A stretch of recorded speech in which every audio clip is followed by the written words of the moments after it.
Hola, y vamos a continuar el estudio del libro de Hechos y vamos a entrar al capítulo número 23 a ver qué sucede con Pablo, que está siendo arrestado.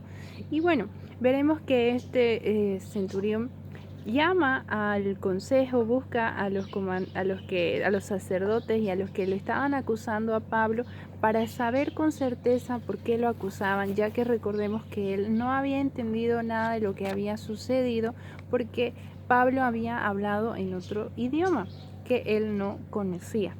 Muy bien, entonces Pablo llama a este consejo, el Sanedrín, el Tribunal Supremo Religioso de los Judíos, y ahí está este sumo sacerdote llamado Ananías. Y vemos una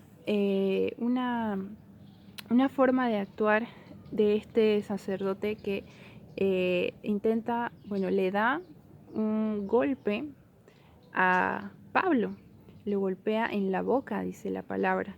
Entonces Pablo ahí reacciona y lo llama de hipócrita, justamente porque vemos que había una ley también dentro de los judíos que no podía permitir que se golpee o que se acuse a alguien sin antes haber habido un juzgamiento, un proceso por medio del cual haya habido una sentencia en el que sí se diga realmente que era culpable de lo que se lo estaba acusando.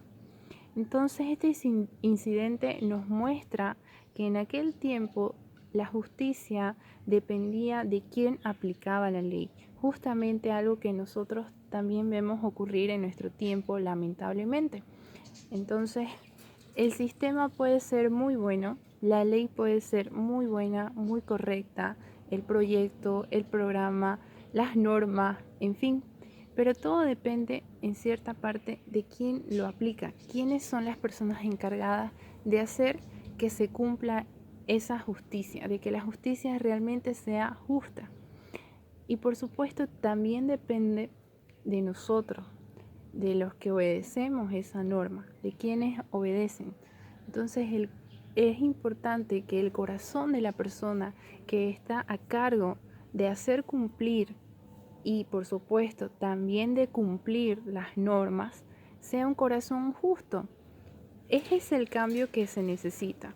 La ley puede ser muy buena, como les decía, pero si la norma está lanzada para alguien que tiene un corazón de que no va a cumplir, por supuesto que no va a funcionar. Entonces hoy llamamos a orar por nuestras autoridades, por nuestro gobierno, por la justicia, y por supuesto es importante pedir que Dios mueva el corazón de aquellas personas que tienen a cargo una gran responsabilidad en el país, y también nosotros como ciudadanos también debemos orar para que nuestro corazón sea un corazón justo y por supuesto eh, que esté disponible para poder cumplir con las normas, cumplir con las reglas, por supuesto, principalmente las normas que tenemos por parte del Señor, en cumplirle a Él, en ser responsables con nuestra decisión de ser buenos cristianos, de ser buenas personas.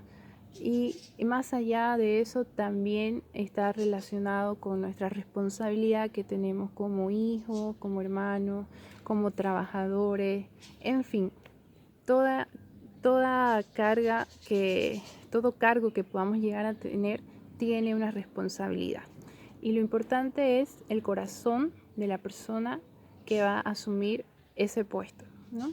Y estar dispuesto a servirle al Señor con justicia.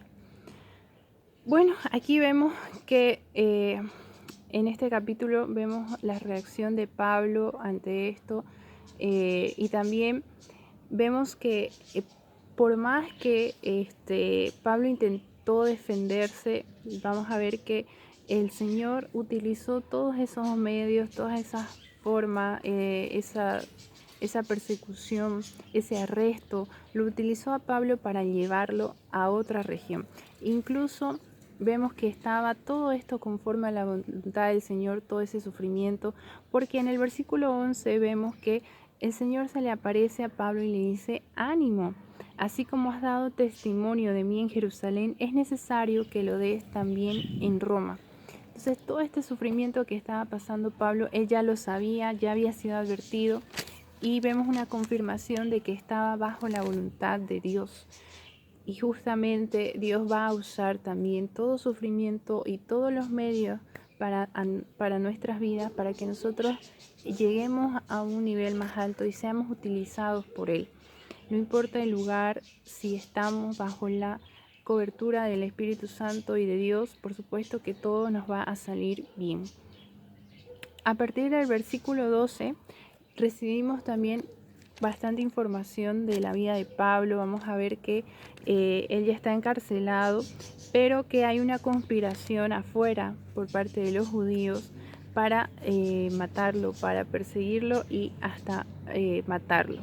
Y vemos que Pablo tenía una hermana ahí viviendo en Jerusalén, y justamente el hijo, o sea, su sobrino de Pablo, es el que se entera de esa emboscada que le estaban preparando a Pablo y va al cuartel y le advierte a Pablo. Pablo utiliza esa información, no se queda ahí con las ganas de decir, ay no, que Dios me salve, sino que él utiliza la información, es bien sabio, y hace que su sobrino también le informe al comandante. Entonces el comandante se entera de esto y por supuesto derriba y destruye todos esos planes, y como él todavía no lograba entender qué era lo que estaba sucediendo, por qué lo estaban acusando a Pablo, entonces él decide trasladarlo y llevarlo a otro lugar. Y cómo es Dios, que utiliza también a este hombre para que actúe con justicia y le pone bastante resguardo en su traslado. Se envía centenas de hombres ahí a resguardarlo mientras lo iban a trasladar a Pablo para que no le pasara nada.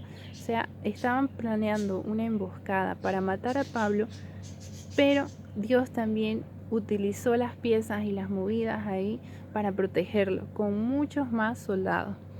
Entonces vamos a ver a partir del versículo 31 que ya trasladan a Pablo a otra región, a la región de Cesarea, ante Félix, quien era el que estaba a cargo de aquella región. Y bueno, en el capítulo 24 veremos qué sucede cuando Pablo llega a estar junto o ante Félix, qué sucede allí. Veremos eso en el siguiente video. No dejes de comentar, por supuesto. Escribe lo que tú recibiste, lo que tú aprendiste de este capítulo. Hay muchas cosas interesantes que vamos descubriendo de Pablo, y por supuesto muchos mensajes que nos deja el Señor a través de su palabra. No importa el tiempo ni la región en la que nos encontremos, Dios siempre va a utilizar las formas y los medios para protegernos, para cuidarnos y para llevarnos siempre a cumplir sus propósitos. Nos vemos en el siguiente video. Chao.